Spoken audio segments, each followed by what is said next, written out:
예수님 부활한 지 18째 날입니다. 다 함께 찬송가 180장 하나님의 나팔 소리 찬송하시겠습니다.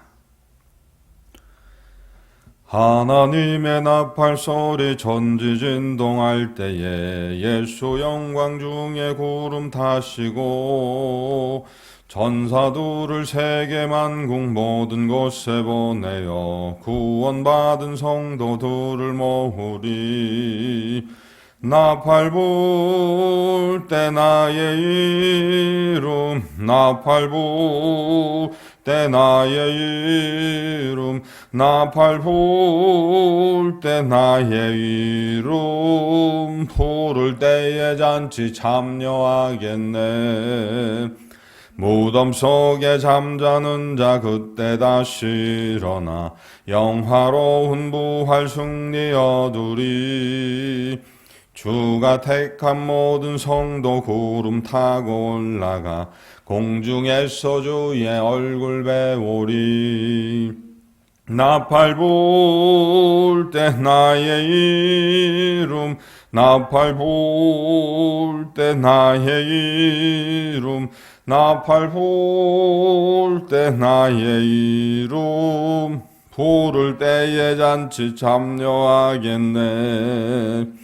주님 다시 오실 날을 우리 알 수 없으니 항상 기도하고 깨어 있어서 기쁨으로 보좌 앞에 우리 나가서도록 그때까지 참고 기다리겠네.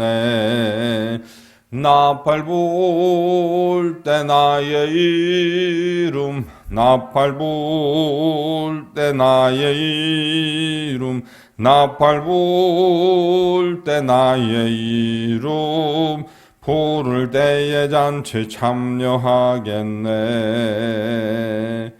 아멘. 사도신경으로 우리의 신앙을 함께 고백합니다. 전능하사 천지를 만드신 하나님 아버지를 내가 믿사오며 그 외아들 우리 주 예수 그리스도를 믿사오니 이는 성령으로 잉태하사 동정녀 마리아에게 나시고 본디오 빌라도에게 고난을 받으사 십자가에 못 박혀 죽으시고 장사한 지 사흘 만에 죽은 자 가운데서 다시 살아나시며 하늘에 오르사 전능하신 하나님 우편에 앉아 계시다가 저리로서 산 자와 죽은 자를 심판하러 오시리라. 성령을 믿사오며 거룩한 공회와 성도가 서로 교통하는 것과 죄를 사하여 주시는 것과 몸이 다시 사는 것과 영원히 사는 것을 믿사옵나이다. 아멘. 하나님 말씀은 요한복음 3장 16절에서 18절까지 말씀입니다. 요한복음 3장 16절에서 18절까지 말씀입니다.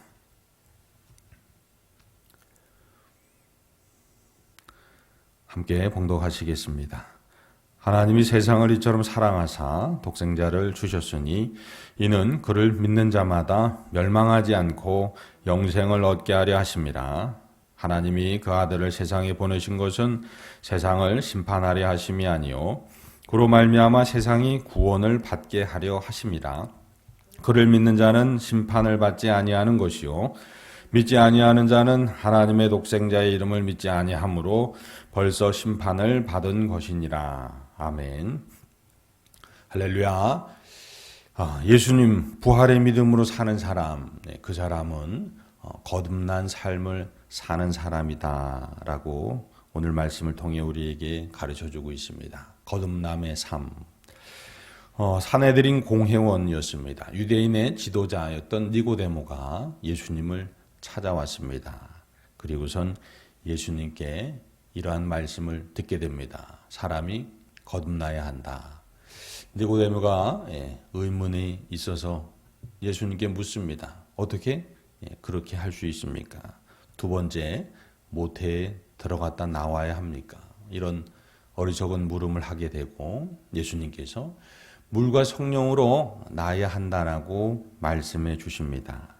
그리고 그 물과 성령으로 난다는 건 결국 오늘 16절의 말씀처럼 하나님께서 보내신 사랑하사 하나님께서 보내신 독생자 예수 그리스도를 믿을 때, 그러면 거듭남, 즉 멸망하지 않고 영생할 수 있다라는 말씀을 주시는 거죠. 오늘 말씀을 통해 우리는 거듭남의 삶을 사모해야 한다라는 것입니다. 그런데 중요한 건 거듭남이라는 게 무엇인지 우리가 분명히 알아야 합니다. 사람들은 다 잘 살기를 소원합니다. 행복하기를 소원합니다. 그런데 문제는 뭐가 행복인지를 모른다는 겁니다. 어떻게 사는 게 잘 사는 건지를 모른다는 겁니다. 뭐를 먹어야 잘 먹는 건지를 모른다는 겁니다. 오늘 예수님께서 우리에게, 니고데모에게 가르쳐 주십니다. 거듭남이란 이런 거야. 행복이란 이런 거야. 아주 본질적인 말씀을 주시는데 16절 말씀 우리 다시 한번 보겠습니다. 하나님이 세상을 이처럼 사랑하사 독생자를 주셨으니 이는 그를 믿는 자마다 멸망하지 않고 영생을 얻게 하려 하심이라. 아멘. 거듭남이란 이런 거라는 겁니다. 누가? 하나님 아버지께서 자, 무엇을 하시냐? 우리가 자녀인 우리가 멸망하지 않고 영생하게 하시겠다는 겁니다. 그런데 그 이유가 뭐냐? 하나님 아버지께서 우리를 사랑하시기 때문입니다. 그래서 어떻게 그러면 우리에게 구원을 베푸시겠느냐? 바로 독생자 예수님의 대속과 부활로서 우리에게 영생을 베풀어 주시겠다는 겁니다. 이 아주 간단하지만 명확하고 우리를 바른 길로 인도하는 이 16절의 말씀 꼭 되뇌이시고 암송하시고, 그래서 우리의 삶이 이렇게 살아가는 것이구나. 예수님의 부활을 믿는 사람들의 삶은 이런 삶이라는 걸 기억하시기를 주님의 이름으로 소망합니다. 자, 그리고 오늘 말씀을 통해서 독생자 예수님이 그리스도이심을 믿어야 한다라는 표현을 모세가 광야에서 뱀을 든 것 같이 인자도 들려야 한다라는 민수기 21장의 말씀을 빗대어서 설명하고 있는데요. 당시 모세와 이스라엘 백성들이 호르산에서 이제 광야를 지날 때에 백성들에게 불평과 원망이 시작됐습니다. 먹을 것도 자기들이 보기에 너무 비루하고 물도 많지 않고 힘들고, 그러니까 원망과 불평이 막 폭증을 했습니다. 성경은 이렇게 기록합니다. 하나님께서 그들을 벌하시기 위해서 불뱀을 보내셔서 불뱀에 물린 자들이 다 죽게 했다는 겁니다.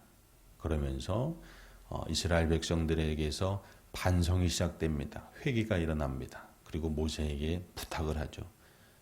제발 하나님께 기도해서 이 징벌을 우리에게서 떠나가게 해달라. 우리가 잘못했다라는 그러한 반성과 회개, 그리고 이제 모세가 하나님께 간구하여 하나님께서 놋뱀을 만들어서 장대에 매달아서 높이 올리라고 말씀하십니다. 그리고 그 놋뱀을 본 자마다 삶을 다시 살게 될 것이라고 말씀하시는 그러한 민수기 21장의 내용이 잠깐 나옵니다. 이 민수기 21장의 언급을 통해서 거듭난 삶이 어떤 삶이냐, 그 본질을 하나 알려주는데 바로 원망과 불평이 사라진 삶이다라는 것입니다. 이스라엘 백성들이 모세를, 하나님을 원망하고 불평할 수밖에 없었던 이유, 그 본질은 바로 불신이었습니다. 우리를 어떻게, 어디로 인도해 가는 거야 라는 그 생각에 대한 불신입니다. 마찬가지로 예수님의 부활을 믿는 사람들, 거듭남의 삶이란 하나님 아버지를 전적으로 신뢰하는 삶입니다. 그래서 거기는 원망과 불평이 없습니다. 우리에게 부활의 영광을 약속하신 예수님의 약속을 생명 다해 전적으로 신뢰하는 삶입니다. 그래서 거기엔 불평과 원망이 없고 평강이 가득한 겁니다. 사랑하는 성도 여러분, 거듭남의 삶, 예수님을, 하나님 아버지를 생명 다해 신뢰하는 삶, 오늘 살아가시기를 주님의 이름으로 소망합니다. 그러면 그것이 우리를 원망과 불평에 놓이지 않게 하고 하나님의 평강 가운데에 예수 그리스도의 부활의 평안 가운데에 놓이게 할 겁니다. 그리고 그것이 우리를 회복과 치유와 기쁨과 감사로 인도하게 될 것입니다. 기도하시겠습니다. 거룩하신 하나님 아버지, 오늘 우리의 생명 주님 앞에 맡깁니다. 물과 성령으로 거듭나는 은혜를 베풀어 주옵소서.